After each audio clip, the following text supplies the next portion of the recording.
కుటుంబం మీద బాధ్యత, పరువంటే భయమున్నోడు ఎక్కువగా కష్టపడడానికి ఇష్టపడతాడు. వాడెట్లున్నా పర్లేదు.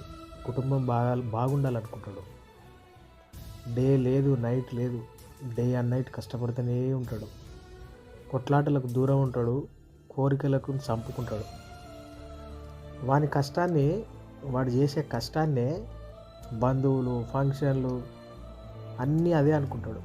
అందుకే ఎక్కువ బంధువులతో దూరంగా ఉంటాడు. ఫంక్షన్లకు ఎక్కువ అటెండ్ కాడు. సమాజంలో మందిలో ఎక్కువ తిరగాడు. ఎక్కువ వాని కోరిక ఒకటే ఉంటుంది. నేను కష్టపడాలి, నా కుటుంబం బాగుండాలి. నేను కష్టపడాలి, నా కుటుంబాన్ని ఒక స్థితిలో ఉంచాలి. ఎవరి ముందు తలదించొద్దు, ఎవరి దగ్గర చేయి చాపొద్దు అన్నట్టే కష్టపడతాడు. కానీ చివరికి సమాజంలో వాన్నే చులకనగా చూస్తారు. కుటుంబం కూడా ఎంత తేడా వస్తే చాలు చీపు చేసి పడేస్తారు వాడిని.